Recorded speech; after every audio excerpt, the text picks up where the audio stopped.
Le tengo el remedio. 7:35 minutos de la mañana y hoy en Le Tengo el Remedio vamos a hablar del envejecimiento, pero también los retos y las oportunidades que tenemos en esa fase de la vida. Y tenemos un invitado muy especial, estamos hablando del doctor Diego Bernardini, médico y profesor de la Universidad Nacional de Mar del Plata, quien nos visita a esta hora en este espacio para hablar de la vejez, de estas oportunidades que tenemos de la vejez, pero también de una publicación muy importante que usted tiene en torno a este tema. Bienvenido a Arriba Bogotá y a esta sección de Le Tengo el Remedio. Gracias Lina, gracias Aníbal, un gusto estar con ustedes. Y sí, estamos hablando de oportunidades, de retos y no solo de algo que muchas veces leemos y escuchamos, que es que estamos viviendo más, sino que el tema no es cuánto, sino cómo. Y me parece que ahí está el desafío, ahí está la oportunidad y ahí están los retos que tenemos por delante. Doctor, el gusto es de nosotros que nos acompaña aquí en Arriba Bogotá, pero precisamente explíquenos un poco lo que acaba de decir. No es hasta cuándo, sino cómo llegamos. Es decir, ¿cómo esta tercera edad la tenemos que enfrentar, pero de buena manera? ¿Cómo tenemos que estar preparados para que sea un país de pronto más próspero en nuestra familia, en el hogar, la gente no tenga que estar en un hospital, sino que esté de buena manera? Correcto. Sabemos que estamos viviendo más, sabemos que el gran indicador cualitativo de lo que puede ser una buena longevidad es tener salud. Es muy distinto cuando uno empieza a cumplir años con problemas de salud de aquellos que no lo tienen. Y hoy ya estamos llegando a una segunda mitad de la vida con un cúmulo de información, de evidencia científica, de investigación médica que nos dice claramente qué es lo que tenemos que hacer para poder tener salud. La salud, como te digo, es lo que nos diferencia, digamos, de una buena calidad de vida, de un bienestar, de una satisfacción de vida. Y hoy sabemos que las conductas son muy claras, son los famosos hábitos de vida saludables los que van a condicionar, con un poquito de suerte, que podamos vivir más tiempo y por supuesto mejor. Eso es lo que está pasando, que estamos viviendo mejor o más porque cambiamos nuestros hábitos de alguna manera a mejor. Sí, correcto, pero además no solo eso, estamos viendo un momento de transformación social. Aquí en Colombia, por ejemplo, tenemos más de 22.000 personas con más de 100 años. Esto es algo que no ocurría. En los últimos 50 años aquí en Colombia se han ganado cerca de 25, 30 años de expectativa de vida y lo que sabemos es que en las próximas 3 décadas esto va a seguir sucediendo. Hoy estamos teniendo menos hijos. Un dato interesante, Bogotá tiene una tasa de recambio de fertilización de 0.8. Corea del Sur tiene 0.7 y es el país con menos recambio, con una tasa de fertilidad. ¿Qué significa eso, doctor? ¿Qué es el recambio? Se supone que por mujer deberían tener 2 hijos por mujer para poder tener un recambio, un equilibrio demográfico. Y para que se mantenga, exacto, 2 hijos por cada uno. Exacto. Hoy Colombia, por ejemplo, está en cerca de 50 millones de habitantes, 49 según las estadísticas. Sabemos que este número va a seguir aumentando hasta el 2050, 2060. A partir de ahí, por este fenómeno, que estamos teniendo menos hijos, que estamos viviendo más, se calcula, datos de la Universidad del Instituto de Métrica de la Salud de Washington, que están hablando que para el año 2100 Colombia va a estar prácticamente los 46, 47 millones. Y esto nos dice 2 cosas. La población en términos cuantitativos se va a modificar poco, pero sí en términos de segmentación. Más personas mayores. Hoy tenemos aquí en Colombia cerca de 8 millones de personas mayores de 65 años. Personas mayores que consumen, personas mayores que votan, personas mayores que requieren de política pública aplicada. Bueno, esos son los retos que nos da esta nueva longevidad de cara a la primera mitad del siglo XXI.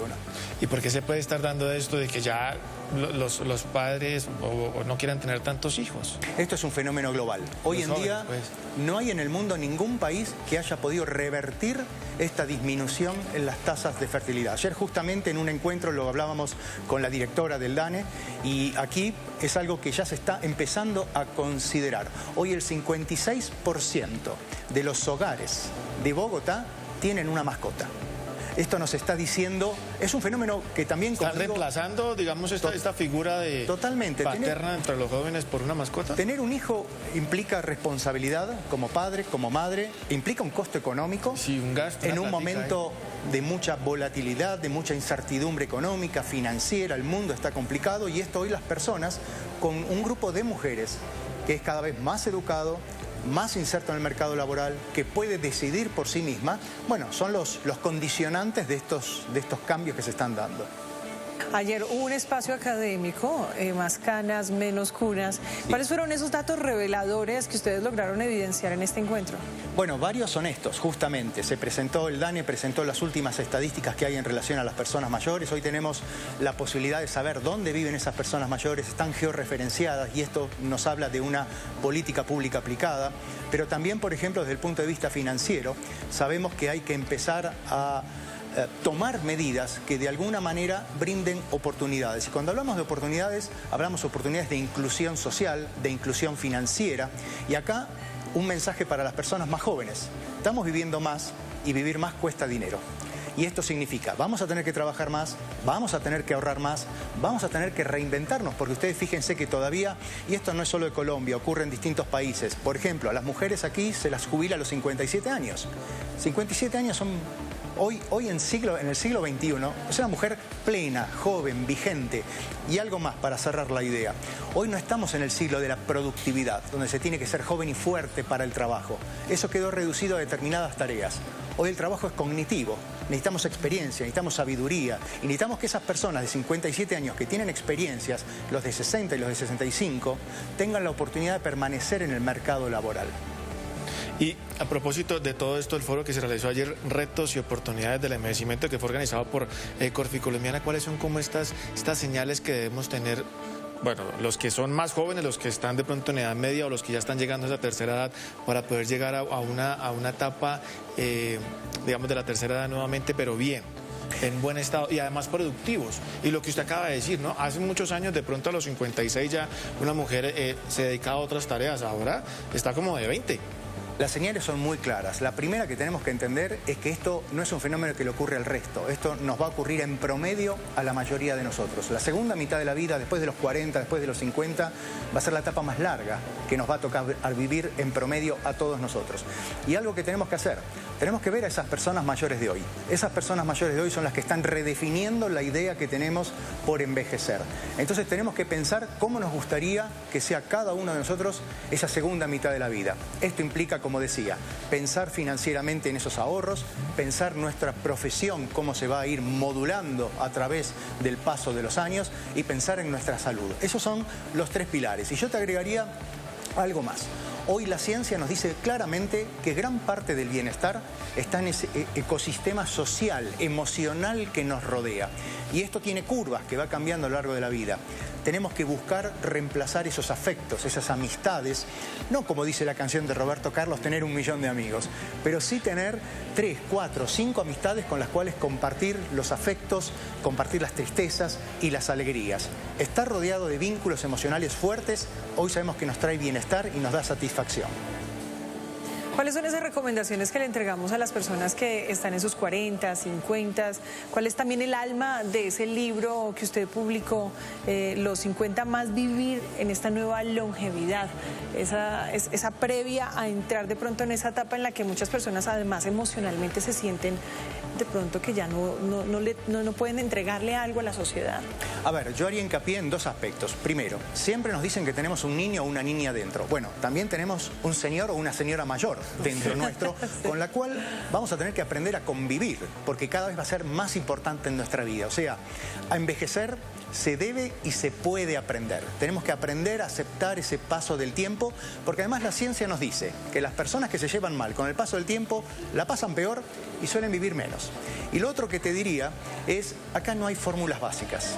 Acá hay que moverse más, hay que cerrar un poco la boca y controlar el peso, hay que rodearse de amistades, hay que pensar en un legado, en una trascendencia, en qué le vamos a dejar al mundo para que sea un espacio mejor. Y por otro lado, tenemos que pensar en ese sentido de vida, en lo que los japoneses llaman el ikigai, el propósito de vida, tener algo que nos permita salir de la cama cada mañana para poder lograr un bienestar por el solo hecho de estar vivos. Como un incentivo para levantarse todos los días. Completamente. Pero ya cuando esté mayorcito. Completamente. Y eso se busca con la reflexión propia, con el autoconocimiento, que es algo que nos va dando la edad también. Y aquí nos preguntan también por redes que si el envejecimiento es normal que llegue con enfermedades. No. El envejecimiento no es sinónimo de enfermedad. Es más, los datos duros, las estadísticas, lo que nos muestran es que la mayor parte de las personas mayores viven en sus propias casas, viven con independencia, autonomía. ¿Toman medicamento? ¿Utilizan un bastón? Por supuesto. Pero la mayor parte de las personas mayores están en sus propias casas. Envejecer es parte de la vida es envejecer y envejecimiento no es salud. Por eso de longevidad, porque el concepto de vejez muchas veces está lamentablemente estereotipado en relación a la necesidad de cuidados, a cuidados hospitalarios, a decrepitud y a dependencia. Y hoy con esa información que yo les compartí al inicio, que sabemos cómo invertir en nuestra salud a través de estos hábitos de vida, podemos empujar esa fragilidad, que es una entidad clínica que los médicos conocemos perfectamente y con la cual trabajamos, lo más tarde posible. Lo que los japoneses llaman vivir largo y morir corto. O sea, sin dependencia, con autonomía, con libertad, con vida hasta el último día de nuestras vidas. También es un fenómeno que ha circulado mucho a través de plataformas digitales y es en el retiro joven, ¿no? La gente trabaja arduamente o invierte bien su dinero o también vive la vida de una forma muy saludable y tranquila. Y llega a una edad, más o menos el cálculo son 50 años, donde muchas personas quieren de pronto retirarse de lo laboral, pero usted hablaba de una red de apoyo porque la soledad es un factor fundamental en la vejez que puede impactar la salud. ¿Está bien entonces soltar de pronto el trabajo a esas edades para emprender nuevos caminos a los 50? Un par de ideas y son muy interesantes, justamente, Lina, lo que estás preguntando. Primero, hay que retirarse de lo que no nos gusta. A la mediana edad, a los 50, a los 40 y pico, ya empezamos a entender qué nos hace bien, qué nos hace perder el tiempo y qué nos gusta. Segundo, el trabajo es diferente a estar ocupados. Estar ocupados, tener ese sentido de vida, justamente es lo que nos mantiene más saludables. Las estadísticas, los estudios médicos nos están mostrando que en los 2 años inmediatos al retiro laboral, a la jubilación, que abro un paréntesis, no todo el mundo tiene derecho, solamente se retiran, se jubilan quienes tienen un trabajo formal, y en América Latina el nivel de, digamos, de informalidad es muy alto. Muy alto. Encontramos que las tasas de tristeza, depresión, suicidio, infarto, cánceres aumentan considerablemente. Al cáncer también, claro, por muy la depresión, fuerte y fuertemente en los hombres. ¿Por qué?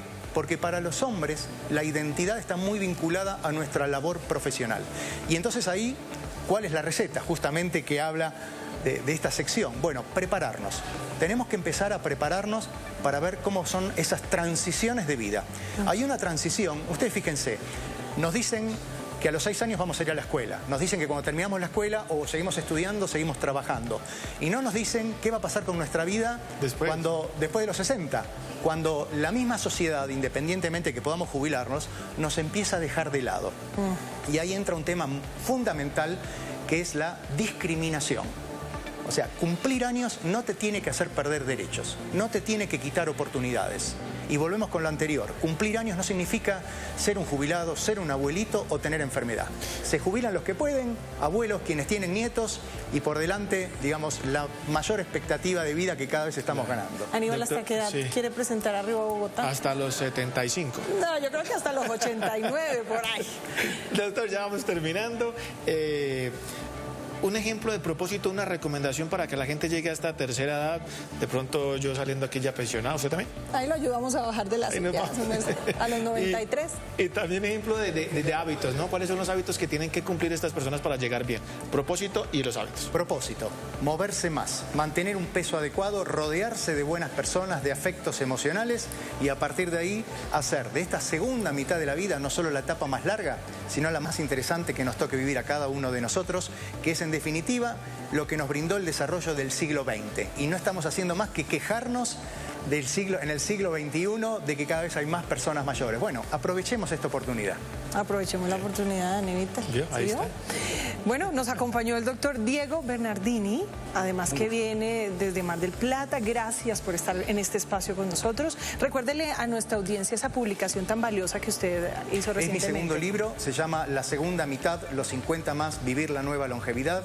Está en las principales librerías aquí de Bogotá y la verdad, bueno, en México ya va por la segunda edición, en Argentina por la tercera y bueno, es un manual de instrucciones, si se quiere, para esta segunda mitad de la vida. Muy bien, doctor, pues muchísimas gracias por acompañarnos aquí en Arriba Bogotá. Buen día. Gracias.